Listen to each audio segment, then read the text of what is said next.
L'histoire du miroir intérieur, un voyage vers l'amour de soi. As-tu déjà eu le sentiment que ton pire critique, c'était toi-même? Que, peu importe tes réussites, elles ne semblent jamais suffisantes. Nous t'invitons à entreprendre un voyage transformateur, où tu découvriras que l'amour véritable ne vient pas de l'extérieur, mais du plus profond de ton être. Voici l'histoire de Maya, une femme ordinaire qui a appris à changer sa relation avec elle-même grâce à la sagesse zen. Ce qu'elle cherchait partout, elle l'a finalement trouvé en elle-même. Un sentiment d'accomplissement. À travers 8 enseignements, tu exploreras des secrets que les sages ont gardés pendant des siècles. Ce n'est pas seulement une histoire à lire, c'est une invitation à vivre une transformation personnelle. Car la vérité que tu découvriras ici est quelque chose que tu dois entendre maintenant. Prépare-toi à rencontrer ton miroir intérieur et la beauté inattendue qui s'y révèle. Chapitre 1. Le reflet brisé. Chaque matin, Maya se regardait dans le miroir de sa chambre, mais la personne qu'elle voyait semblait inconnue. Elle énumérait ses défauts comme des pièces, les rides autour de ses yeux, le poids qu'elle portait, la voix qu'elle craignait de ne pas trouver assez ferme. Elle vivait dans une ville trépidante où le succès se mesurait en chiffres, abonnés, salaires et accomplissements. Même lorsqu'elle atteignait ses objectifs, une voix intérieure murmurait « Tu n'es pas assez et tu ne le seras jamais ». Fatiguée de cette lutte constante avec elle-même, un jour Maya décida de s'éloigner de tout pendant un certain temps. Elle se rendit dans un monastère à la montagne, à la recherche de réponses que les livres ne pouvaient lui apporter. Là, elle rencontra la grand-mère Koto, une nonne dont le silence transmettait plus de sagesse que 1000 mots. « Bienvenue », dit Koto avec un sourire qui semblait connaître exactement le poids que Maya portait. « Je vois que tu viens chercher quelque chose, mais d'abord, tu dois comprendre ce que tu détruis en toi. » Chapitre 2. La leçon de la rivière. Au lever du soleil, Koto emmena Maya près d'une rivière. L'eau s'écoulait sans hâte, sans se poser de questions, simplement en étant. « Observe », chuchota Koto. « La rivière ne se demande pas si elle est suffisamment profonde. Elle ne se compare pas à l'océan. Elle coule simplement, s'adaptant à ce qu'elle doit être à chaque instant. » Maya vit son reflet dans l'eau, déformé et en perpétuel changement. « Tu es comme cette rivière », continua Koto. « Chaque jour, tu es différente. À chaque instant, tu te réinventes. Mais tu regardes ton reflet en espérant qu'il soit parfaitement stable et beau. Ce n'est pas être humain, c'est être du verre, dit Koto. Maya, confuse, demanda « Alors devrais-je arrêter d'essayer de m'améliorer ?» Il ne s'agit pas d'arrêter de s'améliorer par rejet, expliqua Koto. La rivière ne lutte pas pour couler. Elle coule simplement parce que c'est sa nature. Lorsque tu acceptes d'abord ta propre essence, tes actions naissent de l'amour et non de la peur. À cet instant, Maya sentit quelque chose se briser en elle. Ce n'était pas de la douleur, mais le son d'une cage qui s'ouvre. Chapitre 3. L'acte du petit silence. Au cours des semaines suivantes, Koto enseigna à Maya la pratique du petit silence.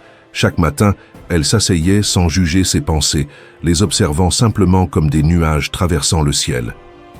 Quand tu t'assois avec toi-même sans essayer de tout arranger, tu commenceras à te voir réellement, lui disait Koto. C'est dans ce silence que Maya commença à entendre la voix authentique derrière le critique intérieur, un murmure doux et ancien qui disait « Je suis là, j'ai toujours été là, et je vais bien tel que je suis. » Jour après jour, cette voix devenait plus forte. L'anxiété ne disparaissait pas, mais elle cessait d'être la protagoniste de sa vie. Maya commença à remarquer ce qui auparavant passait inaperçu. Ses mains capables de tenir, ses pieds capables de marcher, son cœur battant sans qu'elle ait besoin de le demander. Une nuit, alors qu'elle méditait sous les étoiles, elle pleura. Mais ce n'étaient pas les pleurs de quelqu'un qui se déteste, c'étaient les pleurs de quelqu'un qui enfin se reconnaît et s'accepte. Chapitre 4. L'épreuve du miroir. Le mois suivant, Koto emmena Maya devant le miroir. « Regarde », ordonna-t-elle doucement. Maya vit la même chose qu'avant. Les rides, le poids, les détails qui autrefois la tourmentaient. Mais quelque chose avait changé, pas dans son reflet, mais dans la manière dont elle le regardait. « Vois-tu quelqu'un de différent ?» demanda Koto. « Je vois quelqu'un qui est laid », répondit Maya lentement. « Quelqu'un qui respire, qui essaie, qui échoue parfois. Je vois une personne qui mérite d'être là. » Koto hocha la tête. « C'est ça l'amour de soi, Ce n'est pas du narcissisme ni nier tes zones de progression. C'est l'acte révolutionnaire de ne pas t'abandonner tout en changeant, de prendre soin de toi comme une mère le ferait pour son enfant, même lorsque tu fais des erreurs. Pour la première fois, Maya sourit à son reflet sans faire semblant, et le reflet lui renvoya son sourire. Chapitre 5. La langue des mots doux. Koto passa des jours à observer Maya, écoutant la façon dont elle se parlait à elle-même. Chaque fois qu'elle commettait une petite erreur, elle entendait des pensées sévères. « Je suis si maladroite. Comment puis-je être aussi incompétente ?» Un jour, Koto interrompit la pratique de Maya. « Si ta meilleure amie faisait une erreur, lui parlerais-tu ainsi ?» demanda-t-elle. Maya secoua la tête. « Alors tu as déjà découvert ton hypocrisie, » dit Koto. « Tu es bien plus dur avec toi-même que tu ne le serais jamais avec les autres. Maintenant, tu dois choisir un langage différent pour te parler. C'est ainsi que commença l'exercice le plus difficile. Apprendre à se traiter avec bienveillance, non pas avec un faux optimisme, mais avec la tendresse sincère de quelqu'un qui comprend que le changement est lent et que la souffrance fait partie de la vie.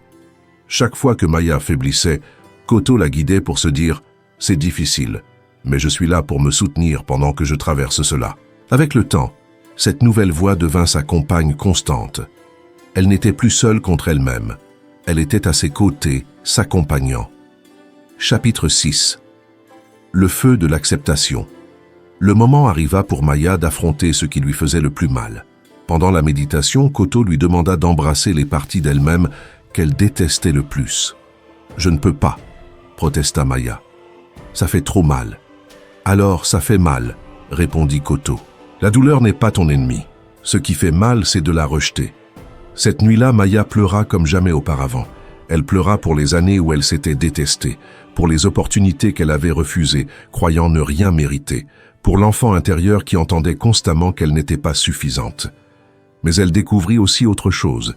Sous la douleur se trouvait une force puissante, la force de s'accepter complètement, avec toutes ses cicatrices, ses peurs et ses limites. Koto observait en silence, et dans ce silence, Maya comprit que le véritable amour de soi inclut de se permettre de ressentir le chagrin, la colère et la frustration, sans les réprimer par des phrases positives, mais en les intégrant comme partie intégrante de l'histoire complète de qui l'on est. Chapitre 7. Le retour à la maison. Après 3 mois au monastère, le moment arriva de retourner à sa vie quotidienne. Au lever du soleil, Koto l'attendait à la porte. « Maintenant, tu retournes dans ton monde, » lui dit-elle. Et ce monde essaiera de te convaincre que tu n'es pas suffisante. Il tentera de te ramener dans la cage du rejet. « Que dois-je faire alors ?» demanda Maya avec un filet de doute. « Souviens-toi de la rivière, » dit Koto en prenant la main de Maya. « Souviens-toi que tu peux couler, t'adapter et changer sans perdre ton essence. L'amour de soi n'est pas une destination, mais une pratique quotidienne. Certains jours, ce sera facile, d'autres, tu devras revenir au silence encore et encore. Mais maintenant, tu as la carte, la boussole, » continua Koto. « Et le plus important, tu sais que tu portes déjà en toi tout ce dont tu as besoin. » Maya serra la grand-mère dans ses bras, et dans ce geste, elle sentit quelque chose de sacré se transmettre. Ce n'était pas un cadeau emballé, mais un réveil profond qui illuminait son intérieur. Chapitre 8. Le miroir éternel. 1 an plus tard, Maya était assise dans son appartement en ville. Les pressions étaient toujours présentes, le travail exigeant et les échecs inévitables, mais quelque chose d'essentiel avait changé. En se regardant dans le miroir, elle ne cherchait plus la perfection, elle cherchait quelqu'un à embrasser et elle trouvait toujours cette personne. Un jour, une jeune femme perdue arriva à sa porte, recommandée par un ami. Elle avait le même regard que Maya avait eu des années auparavant, le regard de quelqu'un en guerre avec elle-même. Maya lui prépara du thé et elles s'assirent en silence un instant. « Comment as-tu surmonté tout ça ?» demanda la jeune femme. Maya sourit doucement. « Je ne l'ai pas surmonté, » dit-elle. « Je l'ai intégré. J'ai appris que le voyage ne consiste pas à atteindre une destination parfaite, mais à construire une relation différente avec moi-même. »« Et ça marche ?» demanda la jeune femme avec espoir. Maya se toucha la poitrine, sentant le battement constant de son cœur, puis la guida vers le miroir.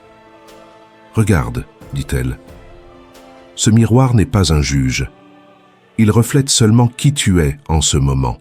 Imparfaite, belle, forte, vulnérable, réelle. Et c'est tout ce que tu as besoin d'être. La jeune femme regarda ses propres yeux et pour la première fois depuis des années, elle ne vit pas un ennemi. Elle vit quelqu'un qui mérite d'être là. À cet instant, le miroir éternel révéla son véritable objectif.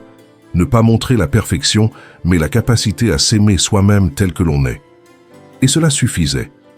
Cette histoire ne s'arrête pas ici.